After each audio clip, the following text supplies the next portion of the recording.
Welcome to the July 8th, 2025 meeting of the Hingham Municipal Light Board. This meeting is being held remotely or in person. Actually, this meeting is being held remotely as an alternate means of public access pursuant to Chapter 2 of the Acts of 2025 and all other applicable laws, temporarily amending certain provisions of the open meeting law. You're hereby advised that this meeting and all communications during this meeting may be recorded by the Town of Hingham in accordance with the open meeting law. If any participant wishes to record this meeting, please notify the chair at the start of the meeting in accordance with Mass General Law, Chapter 30A, Section 20F, so that the chair may inform all other participants of said recording. Would anybody like to record the meeting? Okay, seeing no answer, we will just carry on. We got a last minute message from board member Tyler Harold saying that he's had something come up at work and he may not be able to make the meeting. He will try, but he may not make it.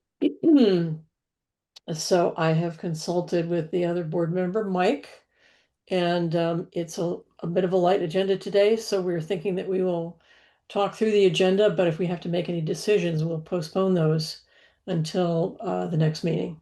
But there are some things we can talk over, and Tyler can catch up with recording later, possibly. So that said, let's just come to the first item. Mike, you had a couple of things you wanted to put on the table.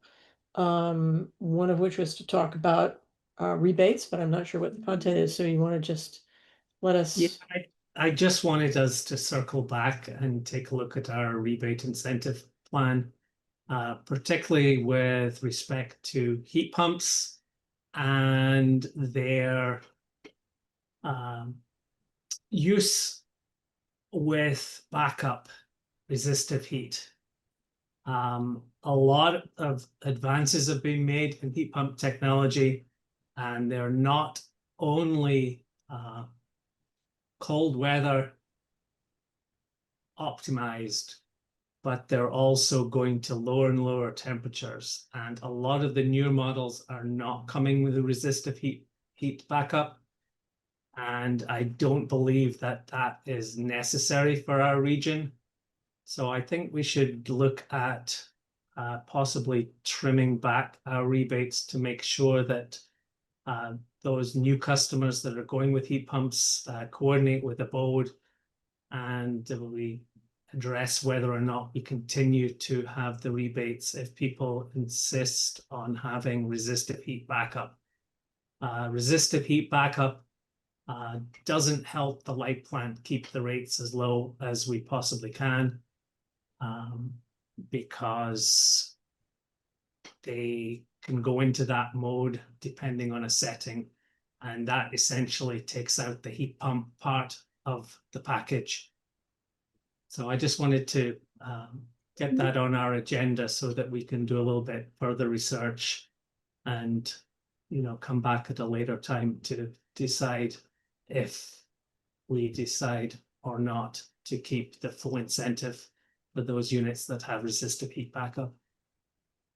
Yeah, we spoke to Abode about this, and Abode doesn't encourage resistive heat backup at all.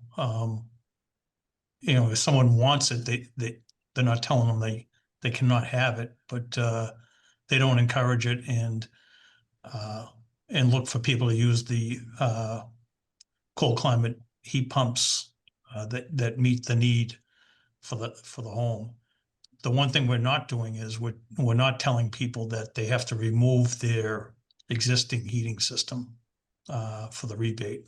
Right. No, I agree on that, but I'm wondering whether we should be incentivizing those customers that opt to go with resistive heat backup when a different heat pump may negate that need if it's available in their circumstance. And I think that's good that Abode are pushing people to go with the cold climate, and that is a necessary requirement for them to get a rebate from us.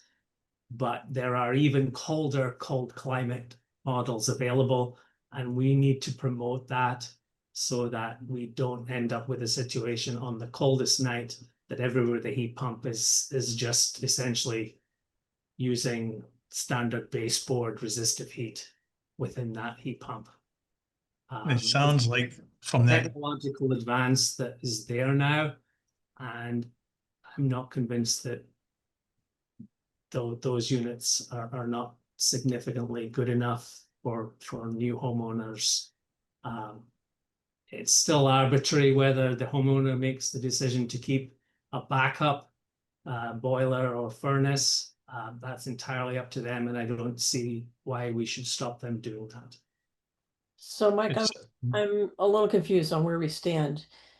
You are talking about heat pump systems that get installed with a resistive backup as part of that system, as Correct. opposed to whether or not we give rebates to homeowners who keep their backup heating systems. Is that what you're talking? I didn't even know that there were heat pumps that offered resistive heating as backup. That's news to me.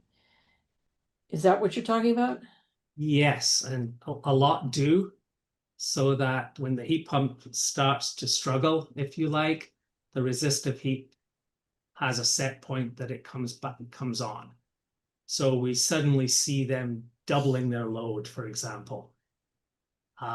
Whereas the newer refrigerants that are coming out in the market can actually produce more heat at lower temperatures and negate the need for resistive heat backup. So But we people want to are make still sure selling these things today with resistive heat backup.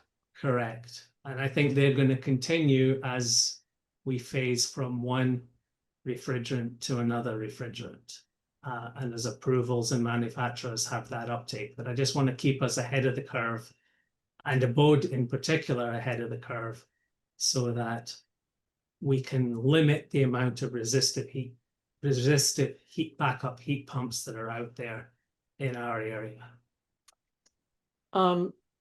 So Brianna, refresh my memory. Right now,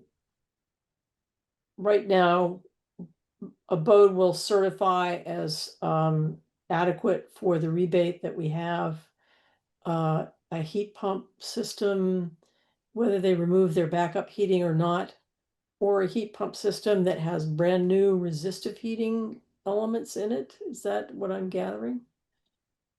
Right now, we don't require people to remove their old systems, or I guess if a heat pump had resistive backup in it right now, it would be rebated if it's NEEP listed, and so it has to have a certain efficiency rating to qualify for NEEP.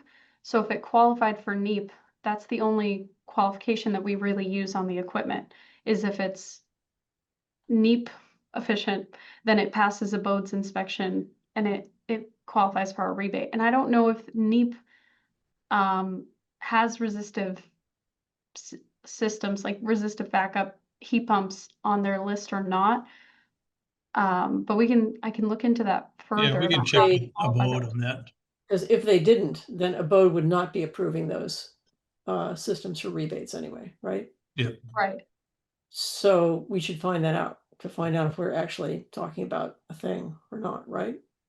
Yes, and if the NEEP list includes resistive backup systems, then I would want to find out if there is some sort of list or way, like how do we qualify? I'm sure Abode could probably identify it pretty easily, but if it was coming to us and we had to be narrowing out, like, okay, this had resistive backup, it doesn't qualify, I would need a way to check that essentially, like a qualification list. Do you want to check into that with Abode and we'll bring it back to the next meeting if it turns out to be an issue that we are in fact rebating these things with resistive heat backup? Do you want to do that? Is that a good idea, Mike? Yeah, I think we need to know how we're going to differentiate moving forward when the new propane refrigerants are approved, and there's a backlog of other units that maybe use 410A and a resistive heat element. So are you suggesting that the new propane-based units would not ever come with a resistive backup? I think that technology is significantly advanced that the manufacturers won't be supplying that. I'm not, that's just my gut feeling, but I Okay, don't. maybe that's another question Brianna could ask. Just see if this is going to be an issue in the future.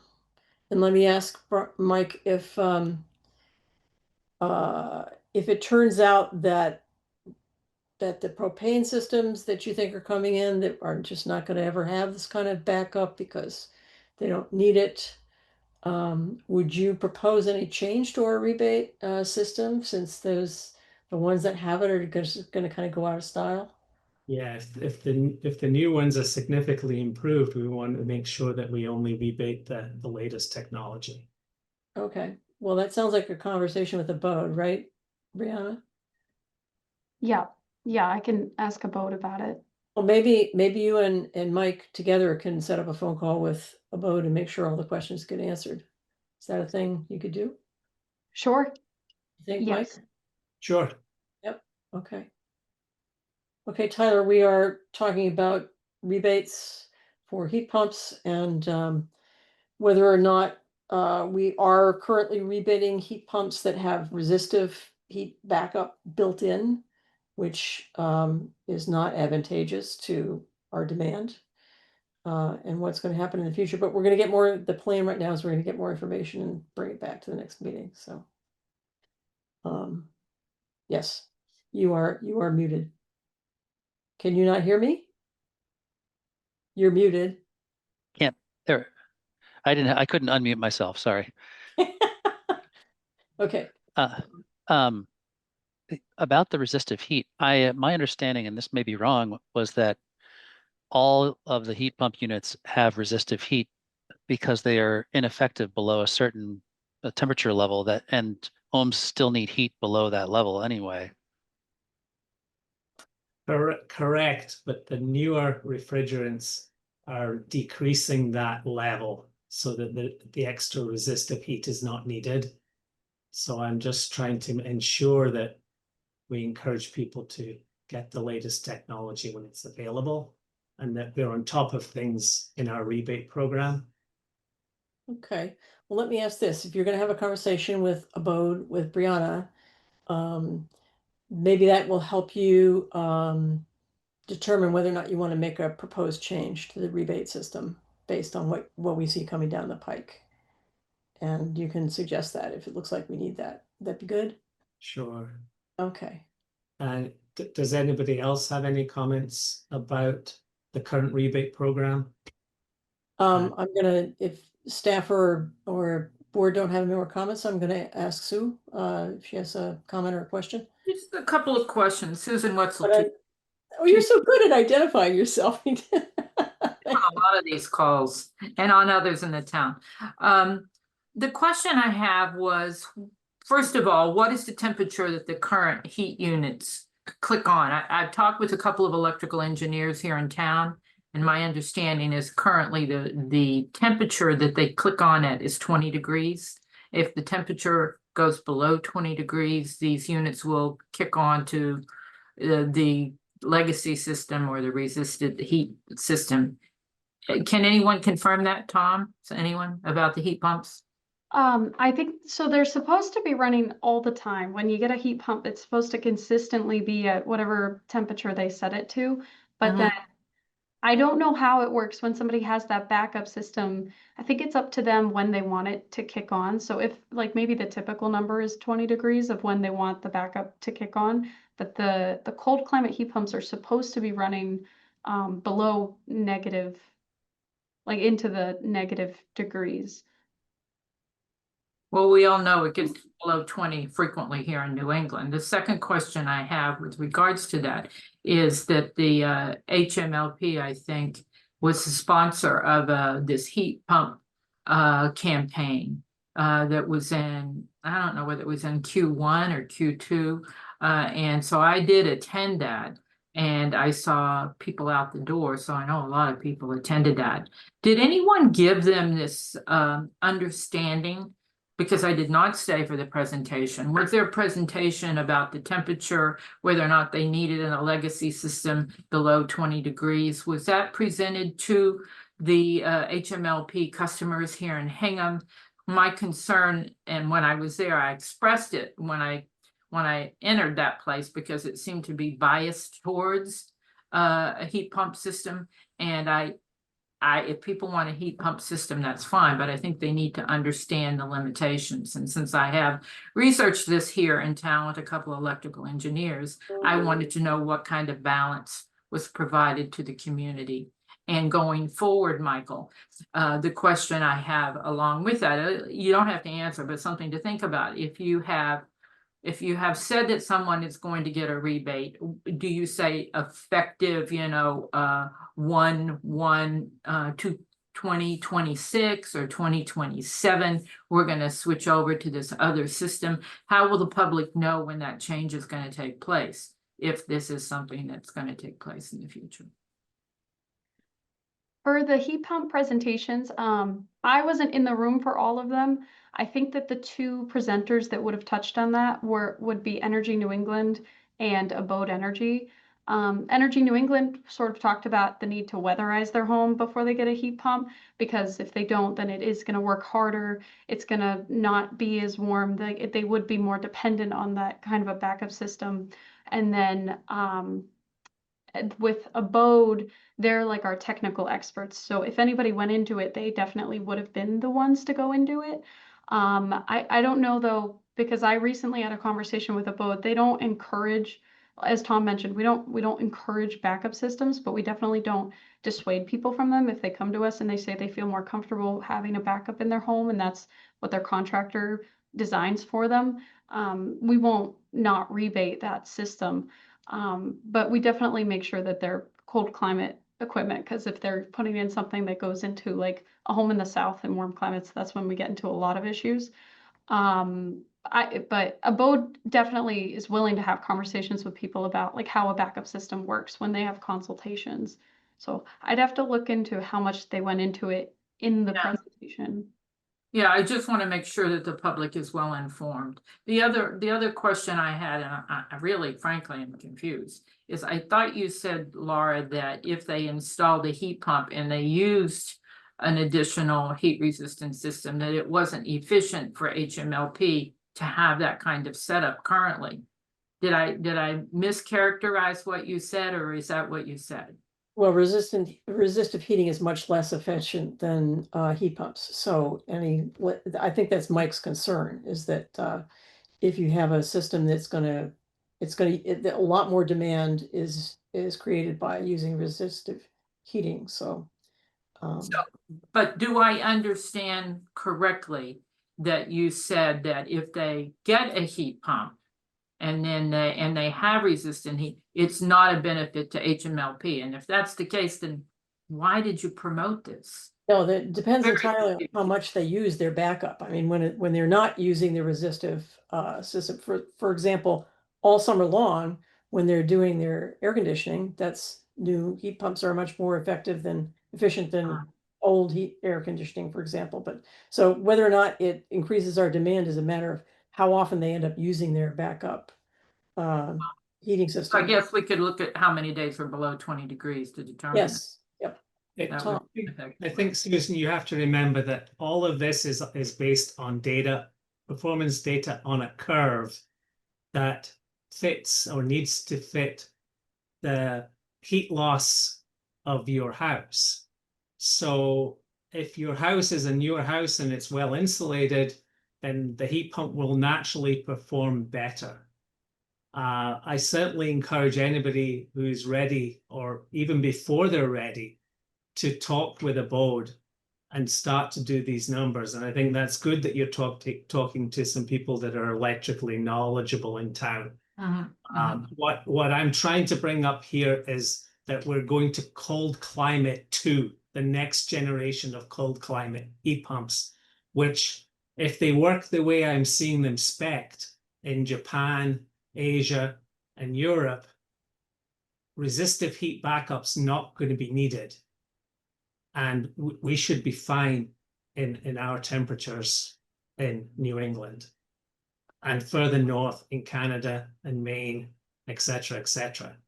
What I'm trying to make sure is that we discourage resistive heat pump backup systems to customers that are moving forward in the future. I certainly don't want to prevent somebody getting a rebate going with a new heat pump system moving forward. What I do want to ensure is that they get the latest technology. I'm sorry to That's, interrupt you, that's but through my- the code. And then whatever rebates Yeah. we set, those will be available to everybody, and the guidelines will be on our internet on when things qualify or disqualify. Well, my big concern is that people understand what they're purchasing. And that is paramount, that we don't have a bias in this town with respect to HMLP and the board for solar heat or for heat pumps, that we let people have the choice. And if we present it, and it's presented by this group of people, that it's presented without a bias spend. And that's all I'm saying, because that truly is the way that we operate here in Hingham. We don't dictate to people what they have. We give them the options and the choices, and there are many people that will choose that, but they have to know what they're buying. And I know an instant where a senior citizen was going to purchase the heat pump, and just so happened, he called up one of the electrical engineers here in town and said that the builder was pushing him to put in a heat pump, and he wanted his professional opinion. Thank God he went down, he's looked at the system, and in fact, it would not have benefited the homeowner nor HMPL to put that in, because he would be needing the resistant heat. So that's my concern. That's all. Did you have something you wanted to say? Yeah, I was there for the presentation, and again, it was a while ago. So as I remember, being a senior citizen, they did talk about cold climate heat pumps, Right. and I want to say it was -10 that they talked about, and they really talked about the need to insulate and weatherproof the house prior to heat pump installations. That was kind of key to making sure they perform efficiently. Just a personal note, I grew up in the South. I'm well familiar with what it was like when I was younger and for my family. But when it came north, it's a different animal than it is in the South. Yeah, I had a conversation with so we have our battery is owned by Kruger Energy, which is a Canadian company, and when they were down, I had a conversation with them about heat pumps in Canada, and they said most of the people in Canada use heat pumps because electricity is so cheap up there.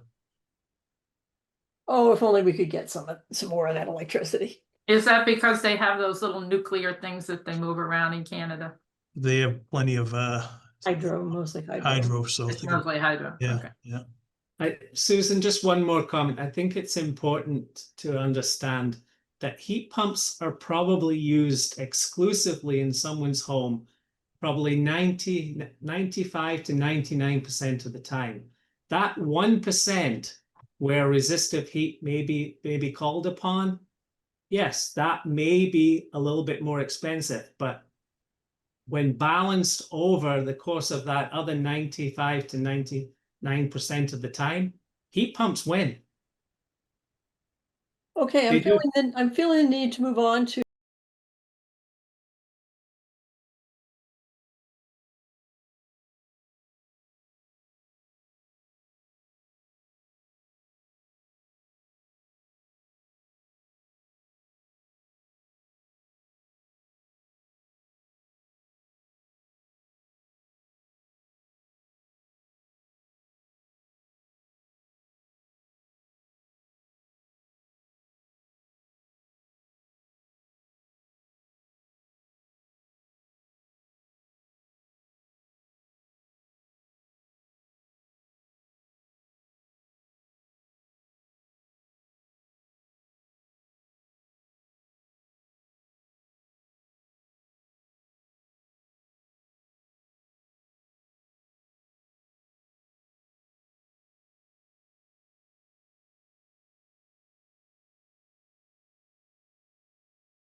check size as well.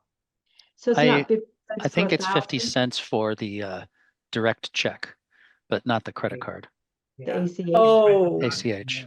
oh, okay. You're right. I used ACH, right. Yeah, Okay. that fee's I a have no lot. idea what they charge for credit card. Okay. Yeah, that fee's a lot lower than the regular credit card fees. And one of the questions is, does it vary with credit card provider? I believe it does. American Express is usually higher than a MasterCard or a Visa or a Discover card, yes. So anyway, hopefully I'll have that for the next board meeting. And we can take a look at it, but it takes time. So that's something we'll revisit because we don't have the information now? Is that the I think idea? that's going to come out to somewhere between 1 to 3% is off the top of my head, but that's anecdotally from what I've heard, better to have hard data. Mhm. I know that we used to be one fee for what, we only allow $600 per credit card. And now we have increased that to $1,000 per credit card, so our fees went up, but depends on what your limits are on your credit cards. So you mean you would allow a customer to pay up to $600 and then require some other form of payment for the remainder of the bill if the bill was higher than that? Or they'd have to put a second charge through. Oh, I see. So if it was $1,200, they'd have to put that through two for $600 each. Okay. And was the fee the same for, It's not, it's higher. The higher dollar amount you allow per transaction, the higher amount the fee is.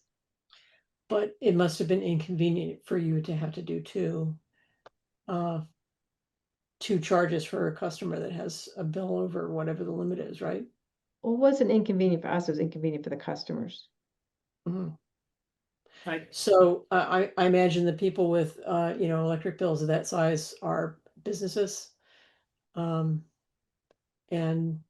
do you hear from businesses about fees like that? Well, we have a lot of residential customers whose bills are over $1,000 a month. Yeah. Wow. And then we also have customers that fall in arrears and use the credit card to pay the That's, bill. Mhm. Okay. So again, we're going to revisit when we have better numbers. And let's just put your concern out on the table, Mike. yeah, my goal is to encourage people to use ACH because that is clearly the least expensive way for us to get our payments and avoid all the other middlemen, so to speak, that are taking out of our monthly invoices. Because, $1.60, for example, may seem like an insignificant amount of money, especially if your bill is $1,000. But if you multiply that $1.60 by the number of customers that are paying that way by 12, you have a significant number of thousands of dollars, close to $50,000 on the table that can be avoided. And if you look at some of the larger corporations, for example, Verizon, if you want to get all of their discounts, and we do offer a discount on our electricity use, if you don't pay through ACH with Verizon, then you don't get the preferred rates or the lowest tier of rates. Now, I'm not saying that if somebody has difficulty paying their bill and wants to put it on a credit card, that we shouldn't accept it, but I think we need to work on a strategy, long-term or short-term, to reduce the number of people who are just paying their bill every month to collect air miles or 1% rebate when the other ratepayers are really paying for that sign up for ACH. That's my main point. I believe there's some of the MLPs that do charge a fee for credit cards. I think most do not charge for ACH, but I do think that some of them charge for credit cards. And we can probably get some of that data. Yeah, that would be good. And then at least people know that they're paying a service charge in addition that they wouldn't have to pay if they did an ACH checking account transaction. And I guess the argument on the other side would be that if it brings money in the door more quickly and in a more reliable rate, that if you pay a price for that, it might be worth it. Would that be sort of the other side of it, Joan, to consider? Well, I think our discount does that. Oh, I think our discount does it. The only thing, problem I see is that when you have a customer that's having a hard time paying their bill and they have to use a credit card, then it's gonna increase their fee. It's gonna increase their charge. mhm. Do we have a way of amortizing the amount that people pay sort of on a fixed monthly fee based on what we estimate from their past usage they would use in the summer and the winter? Because it's clear if people have heat pumps, then when it's cold, their bill is going to be a lot higher. But if we amortize that to a 12 monthly payment when We it's do. in the shoulder month, Mhm. then it's less of a hit, and for budgeting purpose it makes more sense, and then you can true up once a year. Right, we do have budget billing. Yeah, I think that's something we need to promote. Yeah, I didn't know we had that.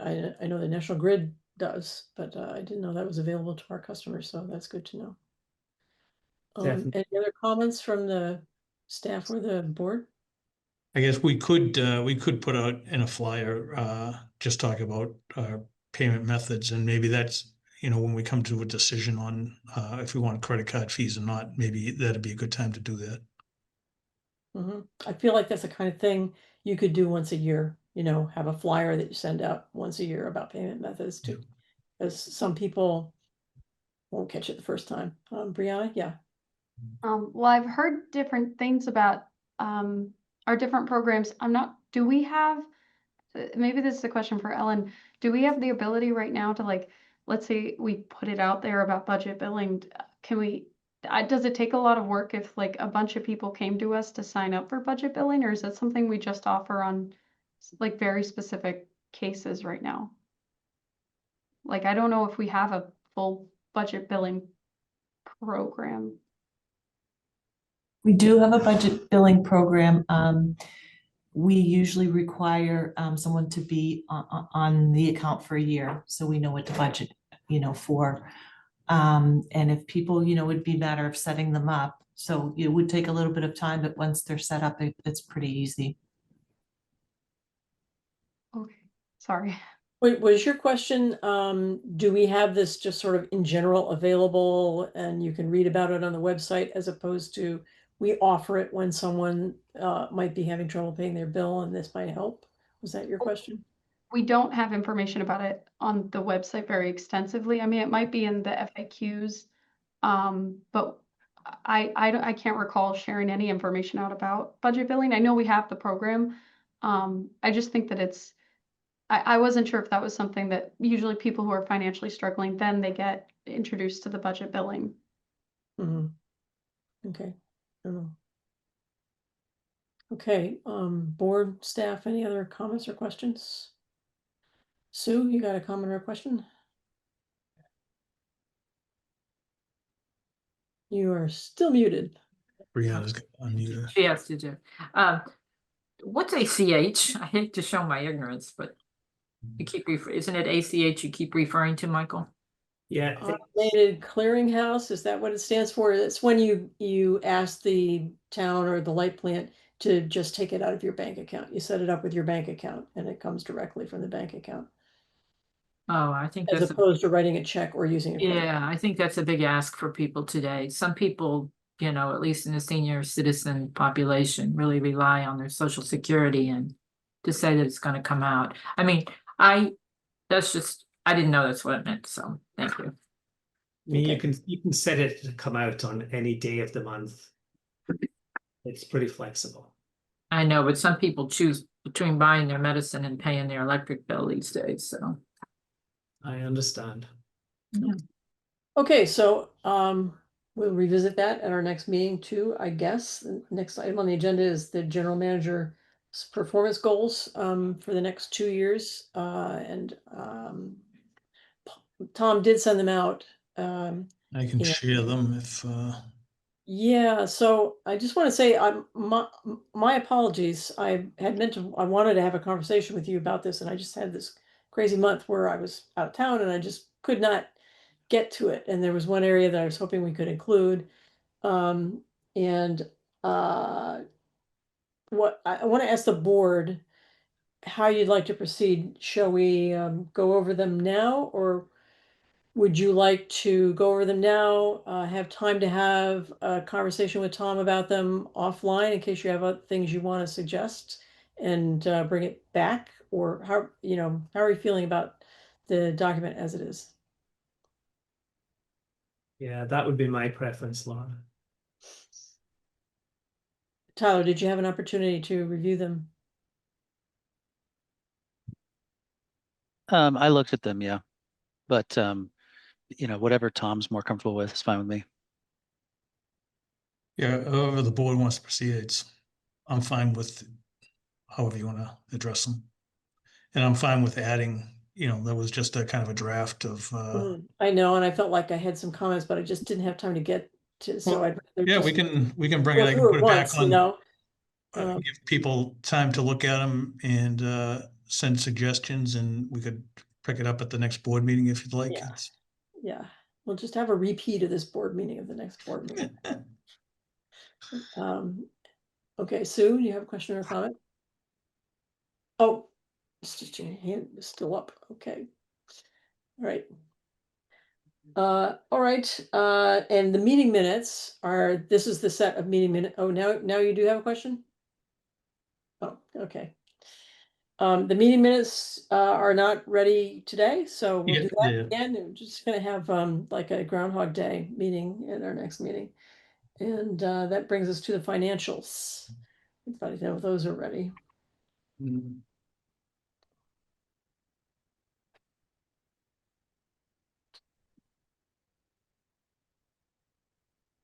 I had them up already.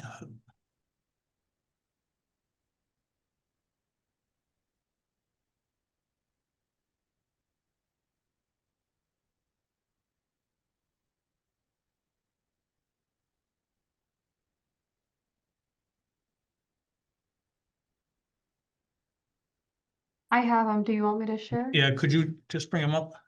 Yep. I'm gonna zoom in. Okay. Yeah. That's great. So for the month of May, our kilowatt hour sales were up. May was a little warmer than normal. Revenue 2.7 million, in line with what we would expect. Expenses again in line, 2.5 million. Net income of 171,000. So in looking at the net income, Joan feels that we're still on track for the 8% for this year. So we think we're in pretty good shape for where we are, and we expect to hit the 8% based on what we have right now. Actually, Tom, I have one change to that. After the check I just received on my desk today, we got our recs for the fourth quarter rec revenue was a little over 400,000 higher than we had anticipated. Goodness. I know. So up until the end of May, I felt good, but I think we will be adjusting the PCA. Tom and I have to discuss that as soon as we finalize June numbers. Well, let me just ask about that. That's interesting to me because I think we looked at the two previous quarters the last time we were talking about this, and it seemed like they were much lower than they were for the year before. And then all of a sudden they're up again. Yep, I thought they're up like 438,000 more than Do you we have had. any thoughts about that, Tyler? Why that might be, why the price of Rex might go down and then suddenly spike? Well, in the wholesale markets, the carbon and Rex prices did take a hit earlier in the year with the political uncertainty, but they have recovered Hmm. after time has come on, and the political environment seemed less likely to be able to produce change. I see. Okay. That's interesting. I did reach out to E&E and ask for an explanation, but I haven't gotten one yet. I would love to hear their. Yeah, I'm curious because we have to plan, obviously. We have to plan, and we're kind of relying on that revenue to beef up our ability to change the meters in a couple of years. And so I'm kind of tracking it for that reason to see if we're on track to be able to do that project without any other, without any changes in rates. So love to know. Um, and there was something else I was going to ask, but oh, so it crossed my mind that the 8% revenue limit that we have, that we're supposed to keep our earnings under 8% of our capital plant amount. That after we've completed our transmission project, we're going to have a lot more capital plant, right? Correct. That is interesting. Okay. I'll keep that in mind. Thank you. Okay, unless there are any other questions or comments, I think we're ready for updates on transmission project, capital projects. Yep, we have a meeting on Friday with the siting board to talk about the process going forward and the hearings that'll be had. So more to come on that, but that meeting is Friday afternoon, I believe. Not much else on the transmission project. We did submit our discovery questions that was due on June 25th. So that was provided for the siting board. And there's not much else to report right now, you know, again, until we get until that meeting on Friday to find out when the follow-up meetings will be, you know, discovery meetings and hearings will happen. Capital projects, we started Circuit 9, which is Pleasant Street. We've kind of pulled the guys off of that. We found an issue. We had one of our circuit rises. We had an issue with the terminations on one of those rises, so we decided to look at all of our rises, and we did find some other problems with the rises. So we decided that we would replace all of the terminations. So that was completed. We just completed that last week, and we'll get back on Circuit 9, which is Pleasant Street, starting next week. We also were waiting on some telephone poles on Elm Street. That's the next project that we'll be taking care of. So obviously we can't start that project until the telephone sets those poles, and that's supposed to happen in the next couple of weeks. So You're again, replacing poles? they have some poles to replace on Elm Street for that project. Tom, on those rises, was that the rises just for Circuit 9? Or does that include other circuits and No, that was for all the circuits. all the circuits within Hingham? Yeah, yeah. So we had a failure on one of the circuits. So we went out and we looked at all the rises. And again, they're original since, you know, the late 80s, early 90s. And we made the determination that, you know, we should replace all of those terminations. So, you know, basically rebuilt the poles and replaced the terminations. So. Is that affecting every pole in Hingham? No, that's just where the cable comes out of the station and rises on the pole. Right. So it's the feeds basically. Yeah. on the So rises. it's really ongoing maintenance. Oh yeah, it's ongoing maintenance. It just took us off the Circuit 9 project for a little while. So Okay, great. Thank you.